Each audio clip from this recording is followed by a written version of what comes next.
Microorganisms, friend or foe. Class 8, Session 4. In this session, we will discuss about food spoilage and food preservation. Food poisoning. So, food poisoning is a condition which arises due to consuming food that is spoiled by microorganisms. And the symptoms of food poisoning include headache, fever, vomiting, and diarrhea. Now, causes of food poisoning. Microorganisms present in the spoiled food. This is one of the primary cause of food poisoning. Some of the common microorganisms that are associated with food poisoning are Salmonella, which is a bacteria, Staphylococcus, which is a bacteria that produce heat resistant toxin that can cause food poisoning, Clostridium botulinum, they also produce toxin and they are very dangerous and they cause food poisoning called botulism. The toxin produced by bacteria and fungi in the food are major cause of food poisoning. Aspergillus is another microorganism belonging to fungus category and it produces a toxin called aflatoxin which is very dangerous and it also causes food poisoning. Sometimes traces of pesticides may also be present in the food which are responsible for the symptoms of food poisoning. Now coming to the next topic, that is food preservation. The process by which spoilage of perishable food item is prevented using physical and chemical method is called food preservation. Talking about food preservation, we talk about the physical method of food preservation and chemical method of food preservation. In physical method of food preservation, first is cooling method. So when the temperature is brought down at a lower temperature, the bacteria and all the microorganisms which are causing food spoilage reduce their cell division and their number is reduced. So low temperature basically prevents spoilage by retarding the growth of bacteria and also inactivating the enzymes present in the food items.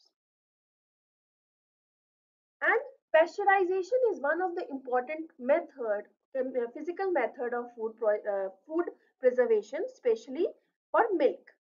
In pasteurization, the food, that is the milk, is heated to about 60 to 65 degrees Celsius for 30 minutes and in this duration all the microorganisms are killed and then it is quickly cooled down. So quickly cooling down prevent the growth of other microorganisms. So this process can be elaborated like in this diagram. Fresh milk is coming and then heating section is there where it is heated and then it goes to cooling section where it is cooled and then it is packed. And there are big machines for doing all this process in industry, in dairy industry.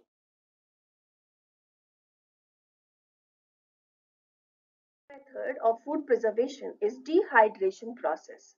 So dehydration process is applicable for vegetables and fishes and also fruits. Dehydration actually reduces the moisture content of the food and retard the growth of the food, spoiling microorganisms. Dehydration is done by sun drying or by smoking. So you can see you can see that these are some of the products which are preserved by dehydration. So dry fruits, dry vegetables, as you can see in the figures given alongside.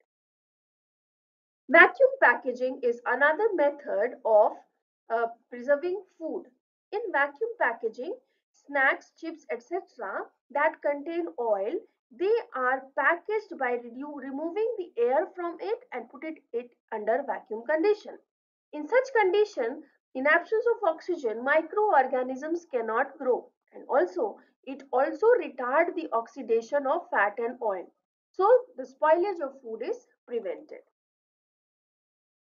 We can do it for meat, fish, etc. also. About the chemical method of food preservation. For chemical method of food preservation, some of the basic chemicals are present in the household, that is the common salt, the sugar, common sugar which we use, and oil like olive oil, then vinegar and various spices. All this will cause the preservation of food. So when we are using a salt that is 15 to 18%, in such condition, it dehydrates the food and so it prevents the spoilage of food. And this can be seen, this process of is seen in daily household while preparing the pickles and various other dried food items. There are certain chemical preservatives also used for the preservation of food like sodium benzoate and potassium metabisulfite. So these chemicals actually they actually affect in many ways by preventing the growth of microorganisms, and they also reduce uh, uh, the multiplication of the number of microorganisms. But they are actually, if they are not added in a defined dose, or if there is overdose of such preservative, they may also harm our body.